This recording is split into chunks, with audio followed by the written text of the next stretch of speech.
اس کے پہلے عرب میں کبھی ولیمے کا دستور ملتا نہیں ہے، یہ پہلا ولیمہ ہے جو ابو طالب نے نبی کا کروایا.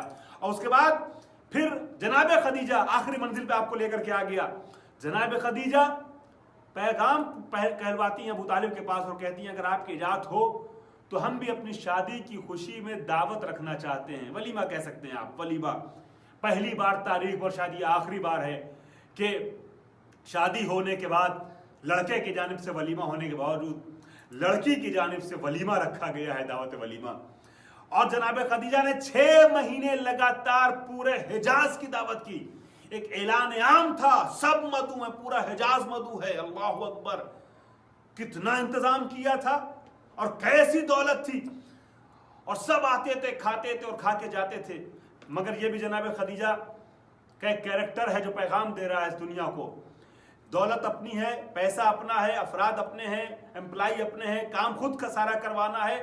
مگر سسرال سے اجازت لی ہے شادی کے بعد کہ اگر اجازت ہو تو ہم ایسا کرنا چاہتے ہیں. پتہ چلا کہ سسرال کے مزاج میں اپنے کو ڈھالتے ہوئے اگر لڑکی آگے بڑھے نا تو پھر بد انتظامی نہیں آتی ہے، گھر کا ماحول خراب نہیں ہوتا ہے. اور جناب ابو طالب نے بھی سوچا کہ جہاں حق ہے مجھے کیا اعتراض ہے. اب یہ سسرال والوں کو بھی سوچتا ہے کہ لڑکی کی جائز خواہشات کو کیوں دبایا جائے، کیوں نہ اس کو پرمیشن دی جائے. اگر دونوں طرف سے فکر رہے تو گھر کا ماحول بگڑنے نہ پائے، گھر کا ماحول خراب نہ ہونے پائے. جناب خدیجہ نے 6 مہینے تک دعوت دی ہے. لوگ آتے تھے، کھاتے تھے، اور اس کے بعد ہمارے آپ کے گھروں میں جب شادیاں ہوتی ہیں نا تو پھر گھر کے ہال کے دروازے پہ یا ریسپشن وغیرہ پہ تھوڑا پان، تھوڑی سگریٹ، یہ سب چیزیں رکھی ہوتی ہیں. جناب ابو طالب جب نبی کی شادی کر چکے، جناب خدیجہ نے یہ ولیمہ کر لیا تو روایت کے یہ الفاظ ہیں، علماء تحریر کرتے ہیں. جناب خدیجہ نے کھانے والے تو آتے تھے، ساتھ میں باہر 3 قطاریں اونٹوں کی لگوائی تھیں. ایک پہ غلات تھے، جو گیہوں، کشمش، کھجور وغیرہ. ایک پہ جواہرات تھے، سونا چاندی ہیرے وغیرہ. اور ایک پر جو ہے وہ لباس تھا، کپڑے تھے. اور کھانے والوں سے کہتی تھیں کہ اپنے ہاتھ سے اٹھا کے نہیں دیا رہا، ہمارے یہاں تو ایک ایک سگریٹ چھترا کے رکھی جاتی، لے لیے کوئی 2 لے لے تو ٹوک دیا جائے. لیکن وہاں جناب خدیجہ نے یہ 3 صفیں، 3 قطاریں اموال کی مہیا کی تھی اور یہ کہا تھا کہ جو کھا رہا ہے کھا کے جائے، وہ یہاں سے لے کے بھی جائے. تو کوئی کھانا لے جاتا تھا، غلات، کوئی لباس، کوئی جواہرات. جناب خدیجہ نے اپنے افراد کو وہاں کھڑا کر رکھا تھا یہ لکھنے کے لیے کہ کون ہے جو نہیں لے جا رہا ہے، جو لے جا رہا اس کا نام نہیں، جو نہیں لے جا رہا اس کا نام.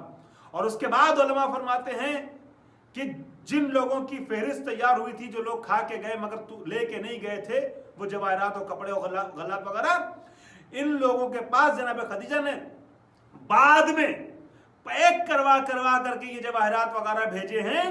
اور یہ کہہ کے بھیجا اپنے غلاموں سے اور کنیزوں سے کہ یہ کہہ دینا کہ ملکۃ العرب نے اپنی شادی کی خوشی میں آپ کو تحفہ بھیجا ہے، تاکہ اس کو بار خاطر نہ ہونے پائے، اس کو سبکی نہ ہونے پائے. اب اس کے بعد جو جملہ عرض کر رہا ہوں، مفسرین تحریر کرتے، علماء بیان کرتے، جناب خدیجہ کی شادی کے بعد عرب میں کوئی ایک فقیر باقی نہیں تھا. بتائیے، کوئی ایک تنگ دست و غریب باقی نہ تھا. اس کے بعد بھی کیا خدیجہ قرآن کا قصیدہ نہیں پڑھے گا؟ وَوَجَدَكَ عَائِلًا فَأَغْنَىٰ. داستانیں اور بھی ہیں، واقعات اور بھی ہیں جو قرآن حکایتیں ہیں، تفسیریں ہیں، مگر سب چھوڑتے ہوئے آخری منزل وہ خدیجہ جو ایسی مالدار خاتون تھی، اس خدیجہ نے اپنی ساری دولت اسلام پہ قربان کر دی. اور شیب ابو طالب میں جو 3 سال تک شیب ابی طالب میں نبی اکرم، پیغمبر اکرم جناب ابو طالب، جناب خدیجہ اور حضرت علی اور اپنے گھر والوں کے کچھ چنندہ گھر والوں کے ساتھ رہے. اور عرب نے بائیکاٹ کر دیا تھا، کفار قریش نے سوشل بائیکاٹ نبی کا کر دیا تھا. نبی کے ساتھ آنا جانا، ملنا جلنا، تجارت، یہ وہ سب ختم. شیب ابی طالب میں 3 سال تک رہی ہیں جناب خدیجہ. اور اس شیب ابو طالب میں نبی کے ساتھ ابو طالب اور ملکۃ العرب پتے ابال کر کے کھاتے اور اس کا پانی پیتے تھے، پتے ابال کے. اللہ اکبر، جو ایسی ملکہ ہے جس نے اپنی شادی کے بعد 6 مہینہ پورے عرب کو کھلایا تھا، وہ کیسے دسترخوان اس کے پاس رہتے ہوں گے، مگر نبی کے ساتھ سادہ زندگی گزاری، پتے ابال کے کھائے ہیں. اللہ اکبر. وہ خدیجہ آج دنیا سے رخصت ہو گئی. اور جناب خدیجہ کے رخصت ہونے کے بعد چونکہ 3 مہینے، بعض روایت کے اعتبار سے 6 مہینے کے اندر اندر نبی کے 2 بڑے محسن ایک ساتھ چلے گئے. جناب ابو طالب کی بھی وفات ہوئی اور جناب خدیجہ کی بھی. ایک ہی سال کے اندر دونوں رخصت ہو گئے، چند مہینوں کے فاصلے پر. تو نبی اتنا دل برداشتہ ہوئے جناب خدیجہ کے جانے کے بعد. کیسا غم تھا کہ نبی اکرم گھر سے باہر نہیں نکلتے تھے، گوشہ نشین ہو گئے تھے، خانہ نشین ہو گئے تھے، بس بہت واجب اور ضروری کام ہوتا تھا تب گھر سے باہر نکلتے تھے. جبریل امین کو آ کے خدا کا پیغام پہنچانا پڑا، اے نبی بس کیجئے، اب اٹھیے، قوم فانذر، اے نبی اٹھیے اور ڈرائیے، تبلیغ کیجئے، کب تک گھر میں رہیے گا. اللہ اکبر. نبی اکرم کو اللہ کی طرف سے تاکید آئی، جبریل امین کو دلاسا دینا پڑا، تب نبی نے دوبارہ اپنی زندگی کا آغاز کیا. اتنا غمزدہ تھے اس خدیجہ کے جانے کے بعد. جب جناب خدیجہ دنیا سے رخصت ہوئی ہیں تو جناب خدیجہ کے جانے کے بعد اس وقت جناب فاطمہ زہرا کمسن تھی. سن 5 بعثت میں جناب خدیجہ دنیا سے رخصت ہو گئی. اللہ اکبر. جناب فاطمہ زہرا کو کمسنی میں دنیا سے چھوڑ کے گئی ہیں. جب جناب خدیجہ دنیا سے جا رہی تھی تو جناب خدیجہ نے بھی ایک وصیت کی تھی، اور مجھے جس بچی کے لیے خدیجہ نے وصیت کی تھی اس ذات کی بھی بعد میں ایک وصیت یاد آتی ہے. دونوں وصیتیں 2 منٹ میں عرض کر دوں، گفتگو ختم کر دوں. جناب خدیجہ جب دنیا سے جا رہی تھی تو جناب فاطمہ زہرا کا ننھا سا چہرہ، ایک کمسن وجود سامنے تھا. صرف ایک اولاد تھی فاطمہ زہرا، نہایت مشفق، نہایت مہربان. ایسی مہربان مشفق بچی تھی کہ جس نے جناب خدیجہ کے جانے کے بعد اپنے باپ کو ایسی محبتیں دی، اور دشمنوں سے جب پیغمبر اکرم زخم کھا کھا کے واپس آتے تھے، چہرہ زخمی ہوتا تھا، ہاتھ پیر زخمی ہوتا تھا، تو زخموں پہ فاطمہ زہرا مرہم ایسا رکھتی تھی کہ باپ نے بھی یہ کہہ دیا کہ فاطمہ اپنے باپ کی ماں ہے، فاطمہ تو ام ابیہا. اس فاطمہ کو جناب خدیجہ نے بستر عدالت پہ دیکھا. فاطمہ زہرا سامنے ہے، خدیجہ کے جانے کا غم نبی کو ہے، فاطمہ زہرا کو ہے، مگر خدیجہ کو جو غم پریشان کر رہا ہے وہ فاطمہ زہرا کی یتیمی ہے. نبی اکرم سے کہتی ہیں کہ یا رسول اللہ، میں آپ کو منع تو نہیں کرتی کہ میرے جانے کے بعد آپ شادی نہ کیجئے، مگر اے نبی اکرم فاطمہ کا خیال رکھیے گا. اللہ اکبر. نبی نے فاطمہ کا ایسا خیال رکھا کہ فاطمہ کو اپنی جگہ پہ بیٹھاتے تھے، فاطمہ کتنی تعظیماً اٹھ جاتے تھے. ہاں، یہی وصیت ہمیں فاطمہ زہرا کی بھی ملی. فاطمہ زہرا جب دنیا سے جانے لگی تو فاطمہ کے سامنے بھی چھوٹے چھوٹے 4 بچے تھے. حسن اور حسین 7 اور 8 سال کے ہیں. زینب ام کلثوم 5 اور 6 سال کی ہیں. جناب فاطمہ زہرا علی سے وصیت کرتی ہیں، اے ابوالحسن، میں آپ کو اپنے بعد عقد ثانی سے منع تو نہیں کرتی، مگر میرے بچوں کا خیال رکھیے گا. اللہ اکبر. وہ فاطمہ زہرا جو حسنین کے لیے اتنی وصیتیں کر کے جا رہی ہیں، مگر زمانے نے کیا کیا ان بچوں کے ساتھ. اللہ اکبر. زینب ام کلثوم کے لیے، حسنین کے لیے فاطمہ کی ایسی وصیت ہے، مگر بچوں کے ساتھ دنیا نے کیا کیا. علی نے تو اپنے اعتبار سے بہت خیال رکھا، مگر دنیا نے کیا کیا، زمانے نے ان معصوم بچوں کے ساتھ کیا. حسن کے جنازے پہ تیر برسائے گئے، حسین کے لاشیں کو تیروں پہ معلق کیا گیا، سر کو کاٹ کے نوکے نیزہ پہ بلند کیا گیا. زینب ام کلثوم کی چادر چھینی گئی، بے مکنو چادر بازار میں پھرایا گیا. انا للہ و انا الیہ راجعون. پروردگار تجھے واسطہ ہے اہل بیت اطہار علیہ السلام کا، بالخصوص جناب خدیجہ کبریٰ کا. دنیا میں اس وقت جو لوگ بھی پریشان حال ہیں اقتصادی مشکلات سے روبرو ہیں، پروردگار ان سب کی مشکلات کو دور فرما دے۔ پروردگار دنیا انسانیت جس وبا اور مصیبت سے جوجھ رہی ہے، مبتلا ہے، جس مصیبت میں خدایا تجھے اہل بیت اطہار کا واسطہ ہے، اس مصیبت سے دنیا انسانیت کو بالخصوص دنیا تشیع کو نجات عطا فرما دے۔ پروردگار جو افراد جہاں جہاں بھی بیمار ہیں ان کو بیمار کربلا کے صدقے میں شفا نہ فرما۔ پروردگار جو مریض جو مقروض ہیں ان کو قرض سے خصوصاً جناب خدیجہ کا واسطہ ہے، ان کو قرض سے سبودوشی نہ فرما۔ پروردگار ہماری قوم کے افراد جہاں جہاں بھی سروس اور ذریعہ معاش کے لیے کوشاں ہیں، خدایا ان کو جناب خدیجہ کے صدقے میں دولت رزق سے مالا مال فرما دے۔ پروردگار عالم جو لوگ جہاں جہاں بھی یہ نیک عمل انجام دے رہے ہیں، جیسے آج کی یہ مجلس منعقد ہوئی، در بطول سے تعلق رکھنے والے تمام افراد، بالخصوص جن 3-4 لوگوں کے نام اس وقت میرے ذہن میں آ رہے ہیں، جناب مسعود نقوی صاحب جو بڑے انہماک سے یہ زحمتیں انجام دیتے ہیں، سرپرستی کر رہے ہیں ادارے کی، بڑی کوششیں کرتے ہیں ادارے کے لیے، مسعود نقوی صاحب، جناب نادر صاحب، جناب علی کاظمی صاحب، جناب زیب زیدی صاحب، اور یہ جتنے افراد ادارے سے جڑے ہوئے ہیں، پروردگار ان سب کی توفیقات میں اضافہ فرما۔ پروردگار ان سب کی طرف سے اس عمل کو قبول فرما لے، اور ہمارے ساتھ اس مجلس کے انعقاد میں حالانکہ ماحول ایسا ہے جب 2-3-4 افراد 5 افراد سے زیادہ اکٹھا نہیں ہو سکتے ہیں، مگر اس ماحول میں بھی جو افراد ہمارے ساتھ شامل ہوئے، بالخصوص اس مجلس میں اس کے انتظام میں جو لوگ شامل ہوئے، بالخصوص عباس زیدی صاحب، شان صاحب اور علی شان صاحب، اور اس کے علاوہ جناب فیضان حیدر فیضی صاحب اور امن مہدی زیدی صاحب، ان سب کی توفیقات میں اضافہ فرما، ان سب کی طرف سے عمل قبول فرما۔ واخر دعوانا الحمدللہ رب العالمین۔ فرش و عرش پر غم ہے